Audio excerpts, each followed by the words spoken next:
Hello everybody, so today I'm reviewing Taken 3. Taken 3 is directed by Oliver Megaton, the director of Taken 2. And once again it's written by Luke Benson and Robert Mark Kamen.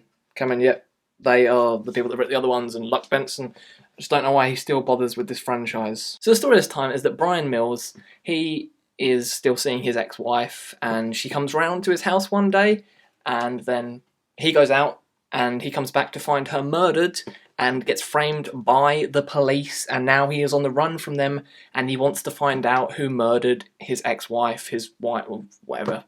They're still friends, and that's the story of this. So this time, it stars Liam Neeson as Bryan Mills again. Forrest Whitaker, he is now the detective. Frank Dodds, can't say that the last name properly. Then we have Famke Jensen, who is Lenore, the his ex-wife, and then we have Maggie Grace as Kim Mills, and then just lots of other people that play Russian. The British actor in this that plays a Russian person, and I'm really getting fed up of all these movies now that are just having oh that's really good, I did that are having British actors playing Russian people, because every single time they have them play them, they do this accent where they just talk like this, and that's not even that wasn't no let me try. He's like, hey brother, you want to go bowling? Hey, I'm a Russian, I talk like this, I'm Russian. And that's the accent that they put on, and it's so horribly bad. So, Taken 3. That's how good it was.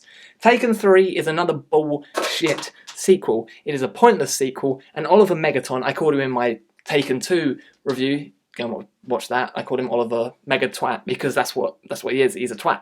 He is a guy that doesn't know how to do action sequences. He was in an interview recently where someone said, can you explain to us a good action sequence and a bad action sequence?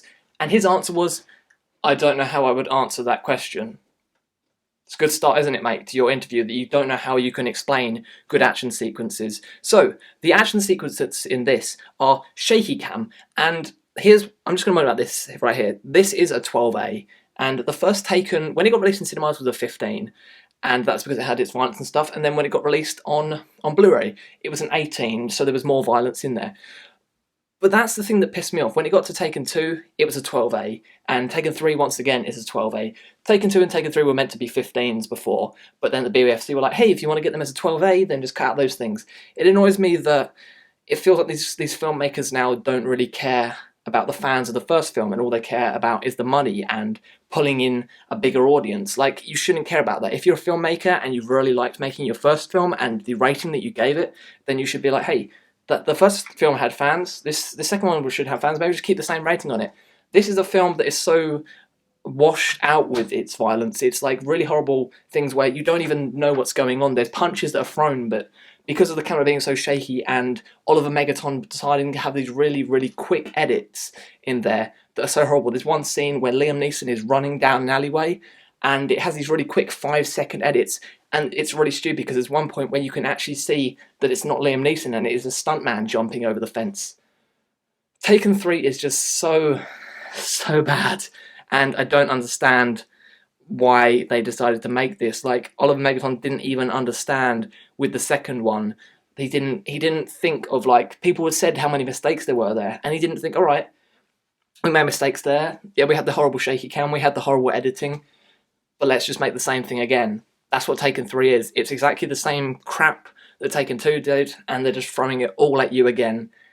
And it's really sad, because this is horrible. And Taken 2 had the flip-flop scene, which I said about before. This has an even worse scene in it, where a car goes down a thing. It's like a really serious scene. You think something bad has happened. This car explodes. It goes back up to the Russian people in the car, and the guy says the line, okay, let's go and get drunk now. Taken 3 is just so crap, and I've already said that, but it's not fun. It's not good. Liam Neeson is, yes, once again, a badass. Forrest Whitaker is the weirdest investigator in here. They decide to give him a chess piece to make his character edgy, and the elastic band thing on his hands is really, really stupid, and how they use the elastic band to end the film. I really hope, like the posters say, it ends here. I really hope that is true, because they do something at the end that could open it up for a Taken 4, but I really hope they don't do that. Oliver Megaton, came and shat all over this franchise. I really like the first Taken. Just don't bother with Taken 2 and Taken 3 if you just want to see a fun, over-the-top, silly action with proper violence and proper things going in, and you can actually see the violence that is going on. Like in Taken, you could see proper things with where the guy getting his arms shut in the door. In this, you can't really see what's going on. There's a car chase happens in this as well, and at points you don't know who is in which car and what is really going on. Taken 3 just angered me a lot in the cinema and had me sighing so much. Don't bother with it. Taken 3 gets a 3 out of 10 from me. It's a pointless sequel with horrible editing, horrible shaky cam, and just one of the most cliche plots of any type of film like this. The first Taken, it was called Taken because his daughter was taken. Taken 2 was called that because him and his wife got taken. Taken 3, no one really gets taken. Just his wife gets murdered, and that's all it is. So Taken 3, 3 out of 10 from me. So that is my review. If you've seen Taken 3, say in the comments down below. And yeah, thank you very much, and I'll see you again very, very soon. Goodbye.